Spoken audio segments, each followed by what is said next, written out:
Hello everyone and welcome back to my YouTube channel. A Flemington races preview today, the 9th of January, and hoping to bounce back off a tough week last week where we only got one winner. Let's see how we went with the units.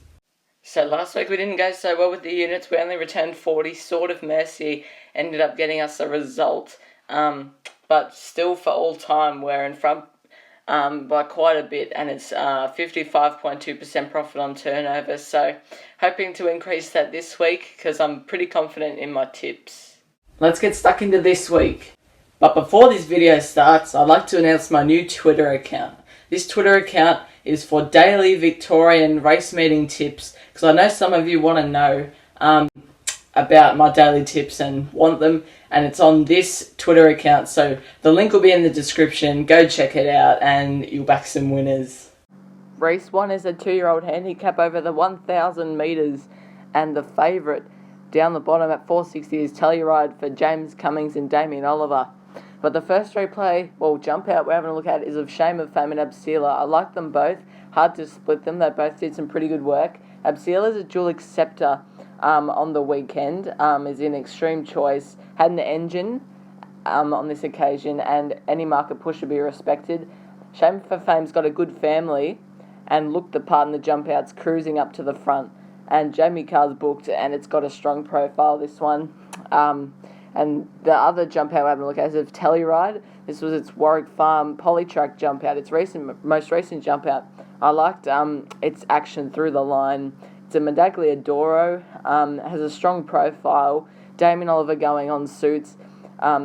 Gate 3 down the straight's not ideal, but it'll have its admirers, and it's got a good chance. Shame for Fame's on top for me. Jamie Carr knows what she's doing. Absela, as I've said, it might not even run, but it's a good horse and should take benefit from that run. Telluride down the straight the first time's a query from gate 3, but it showed speed at its jump outs. A Chameleon Choice is coming down from Sydney as well, could consider.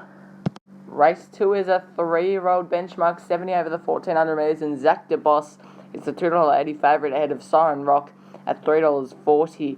And the first replay we're having to look at is of Siren Rock. This was its main win at Warrnambool over the 1,400 metres. It's raced 2 times. This was its second start.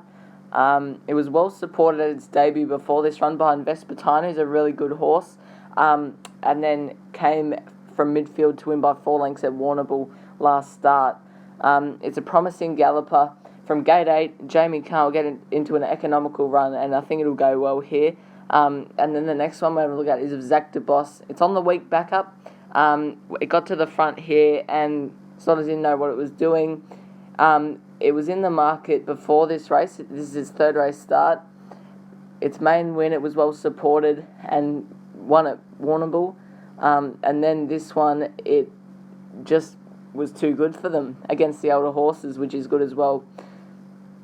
I could consider Zach DeBoss as well. I'm going Siren Rock. I think it could win. Hickok is over the odds. Blinkers go on for the first time, should help it. Zach DeBoss, I'd probably have it nearly on top or second now. I just think it's got a good chance, and Milton Park first up has to include, but Siren Rock and probably Zach DeBoss are the 2 for me. Race 3 is a Fillies and Mares benchmark 70 over the 1,600 metres, and the short price favourite at $1.95 is White Hibiscus, ahead of at $5 up the top, Ocean's 13. But the first replay we're going to look at is of White Hibiscus and Dothraki Princess. Now, Dothraki Princess is a big price. I'm more worried about White Hibiscus. It's 3rd up today. First up, it was behind Witchful Thing. It just held ground, needed the run, and then it just bolted in here at Sandown. It was absolutely dominant. It'll be hard to beat on the back of this. I think, really, it's got a big class edge. It should be running against horses like Charlie Rose. White Hibiscus, it should bolt in from gate 3, Damien Lane. Lady Doro in there for 2nd will go well. It's racing consistent. Then 3rd is Ocean's 13. It will be hard to beat. And then Island Joy is over the odds, having no luck last start. Race 4 is a benchmark 64 over the 1,600 metres. Sicaro is the $3.40 favourite ahead of Westbrook Park at $5. And those are the only 2 horses in single figures. Now, this is Westbrook Park's performance 2 runs ago. this is a useful horse, this one. It's resumed off a let-up. This was a fair while back behind Australia's. After this run, it ran behind Serengeti at Pakenham when it raced wide without cover. It gets the blinkers on for the first time on the weekend, and I think it strikes a very winnable race, and it'll do much better from gate 7, Damien Lane going on. Has to carry a bit of weight though. Sakara is the next one I'm having a look at. It's third up today, and has done well third up in the past. Now it showed this run that it's ready to do something. It's ready to fire third up, and I think it finds the right race to do it against, like a bunch of donkeys. Yeah, I said donkeys. I think Westbrook Park and Sakaro are the clear standouts. I think Westbrook Park is a good price at $5, and Sakaro is a good price at $3.40. But Westbrook Park more, I think it can win. Magnus Seaver will be running on from the back, and Major Gowans had some strong form lines. But the strategy, the first time today, 9 units to win on Sakaro, 9 units to win on Westbrook Park, should get a result hopefully. Race 5 is a 3-year-old fillies benchmark 70 over the 1100 metres, and the favourite is Zushan at $4.40, Malicorns at $5.50, and then $7 for Dana Point. The first replay I'm going to look at is of Malicorn's win. I'm more interested in Malicorn than the others. It's having its second run off a spell today. It was too good for these horses, and I think it was suited to the valley, and I'm just not sure down the straight for the first time it'll be ideally suited. Real Feeling has got Damien Oliver for the first time, and gate 16 is good down the straight. It'll be a nice race for it. The other one is Zesty Bell and Zakuva. Now this was in June. Zesty Bell won. Zakuva won this race, but have Zesty Bell on the weekend. It's been running against some great horses. It rates well, and this is its second up run today. It won at Mornington, its maiden last start, and will be going well. Zakuva first up could show something, may need the run though. Zesty Bell's a good price at $9 in my opinion. Zushine, look, it can win without surprising after what it did last start. Zakuva will probably need the run, but it's got a class edge on most of these, and Malicorn down the straight the first time's a query. But the strategy is 9 units to win on Zushan, 9 units to win Zesty Bell. Race 6 is an open handicap over the 2,000 metres, and Mosh Music is the $3.60 favourite, ahead of Defibrillate, the last start winner at $4.80. But there's only one replay, and this is the Lord Stakes on Boxing Day. This was won by Defibrillate, but the two horses I've got on top on the weekend are Mosh Music and Pancho. Mosh Music, this is third up run on the weekend. This replay was its second up, and I think it's ready to fire. Third up, gate 3, Jewel and Charles looks ideally suited. Pancho's a dual acceptor and has been running in better class races than this and rates well. Mosh Music and Pancho, I could go Pancho over Mosh Music if I wanted to. I could not split them. Packet Ali will get a good run, and Defibrillate is a last start winner, but Mosh Music 9 units to win, and Pancho 9 units to win. Race 7 is the feature, the listed Chester Manifold Stakes over the 1,400 metres, and $3.40 is the favourite riding the wave, ahead of Viral at $5 and King of Hastings at $5.50. And we're looking at the last start performance of Riding the Wave. Its recent form has been very impressive for this race. It's had 2 wins in its past 3 runs. It just held on, nearly got beaten by Olberg down the straight at 1,200 metres. It's a big loping horse, so I think it'll be good around a turn.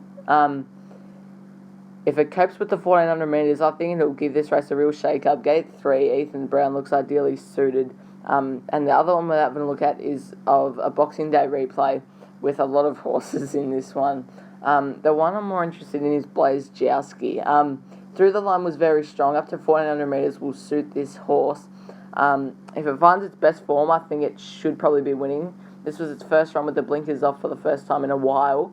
Brave Song closed pretty nicely. King of Hastings needed the run and will improve on the weekend. So, look, it's a very tough race, but my best bet comes up in this race, actually, and Riding the Wave is my best bet. I just think it'll be too good for them.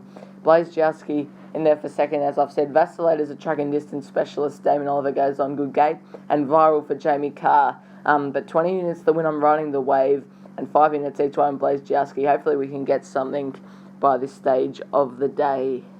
Race 8 is a benchmark 70 over the 1,800 metres, and the dual favourites at $5 are Garimpeiro and Tycoon Beck. And the only replay I'm going to look at is of Garimpeiro's last start effort. This was its second up run, and through the line was very strong and will be ideally suited third up. As I've said, it's on the quick backup, which I don't know if it will suit it or not, but it's got gate 3, it's got gate 4, it's got Froggy Newitt on. It looks ideally suited from a map point of view.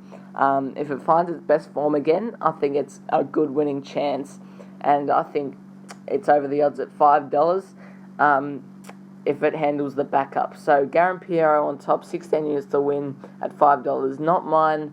1800 metres, I think it'll be a good distance. Gate 3 is a good gate. High and dry will get a good run from gate number 1. Presta will have to get back from that wide gate, but has a class edge. But Garimpeiro hopefully can get up for everybody, including me.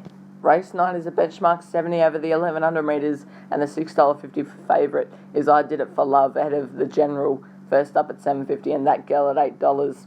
And we're having a look at the last start replay on Boxing Day again. I'm more interested in I Did It For Love and that girl. We'll start with I Did It For Love. It's third up today, so it'll be hitting peak fitness. Gate 5 is a good gate, even though it's down the straight.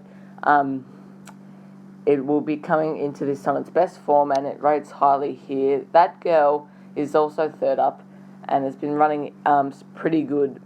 It got checked last time, and its best form is pretty good. I Did It For Love's on top. I think it will win. $6.50 is a good price. That girl will be on well. Will not pass first up's a good chance, and China Affair second up will be better. But hopefully I Did It For Love can round out a good day.